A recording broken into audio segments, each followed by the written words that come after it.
Top, je suis un personnage tiré d'un manga japonais. Ma principale caractéristique est que je possède un bras mécanique. C'est Edouard Ulrich. Non, ce n'est pas ça. Je suis à la recherche d'une organisation qui œuvre dans l'ombre afin de dominer le monde. Vous êtes vraiment sûr que ce n'est pas Edouard Ulrich? C'est non. Je participe à des tournois de boxe mécanique dont je suis classé 7ème du niveau 2. Mais oui, c'est Levius.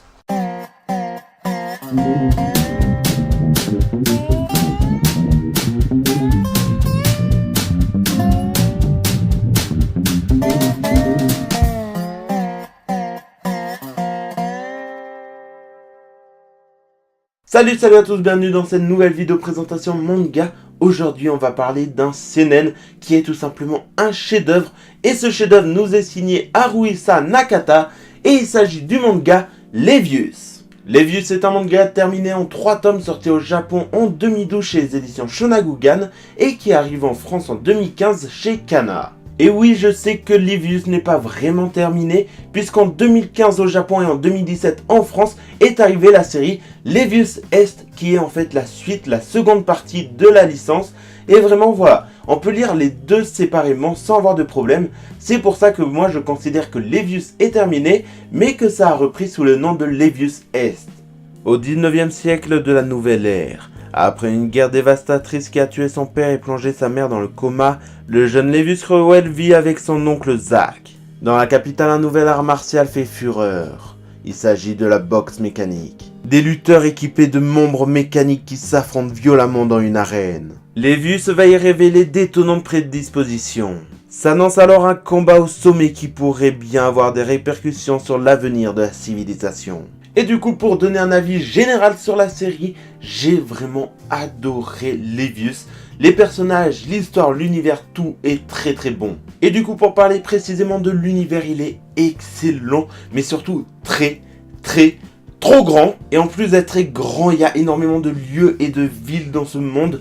Mais vraiment, j'ai trouvé ça excellent de mettre une carte au début du manga, puisque voilà, dès le premier tome, on peut un peu géolocaliser les choses, et dès qu'on lit et qu'on tombe sur un nouveau lieu, on peut aller se référer à la carte pour voir où ça se déroule et comprendre un peu les trajets qu'ont fait les personnages. J'ai trouvé ça une excellente idée. En plus d'être très précis, cet univers est très bien construit, puisque voilà, il y a énormément de choses qui se sont passées avant le manga et qu'on nous raconte légèrement, mais on découvre surtout les conséquences de ces choses, ce qui crée, on va dire, un univers très bien construit, très cohérent et quasiment réaliste. Après, pour parler de l'histoire, je l'ai trouvée juste excellente, même si d'une certaine façon il ne se passe pas grand chose dans les 3 tomes. Chaque événement qui se déroule a une répercussion et un intérêt très précis dans le reste de l'histoire, et c'est quelque chose que je trouve plutôt rare mais très intéressant pour un manga. Après voilà, pour parler de l'histoire très précisément, on suit juste Levius de sa préparation au combat qui le mènera niveau 1, et vraiment voilà, pas grand chose à dire à ce niveau là, mais chaque événement qui s'y produira a une répercussion. Donc c'est quelque chose de très bien réalisé et il y a une histoire qui se met en place, même si je pense que c'est plus prévu pour Levius Est.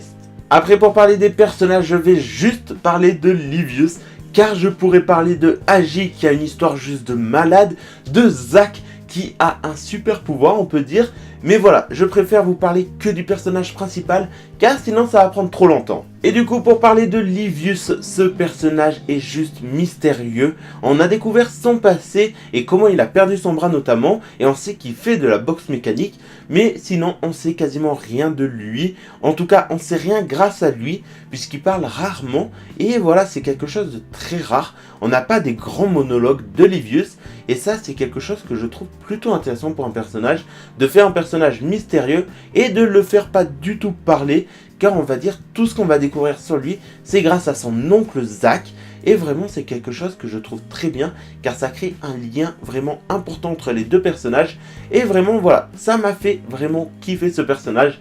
Après, je reconnais, il y a aussi le fait que Levius est vraiment méga classe. Et du coup, comme d'habitude, terminons par parler dessins, et qu'est-ce que vous voulez que je vous dise? J'ai juste à vous laisser les regarder, ils sont magnifiques. J'adore ce style de dessin, beaucoup de détails, beaucoup de nuances de noir, des traits fins comme épais, vraiment c'est mon bonheur. Après voilà, il y a aussi des effets de profondeur, ce qui est très rare dans les mangas, avec en fait un système de flou, que ce soit au premier comme au deuxième plan, pour mettre encore plus l'autre plan en avant. Et vraiment, je trouve ça incroyable. Je n'ai jamais vu ça dans un manga. Et c'est pour ça, je pense que je suis tombé amoureux des dessins de ce mangaka. C'est la fin de cette vidéo, n'hésitez pas à me dire en commentaire ce que vous avez pensé de Levius. Moi je dois vous laisser, il y a Zach qui m'appelle pour mon prochain entraînement. Allez, à la prochaine, ciao.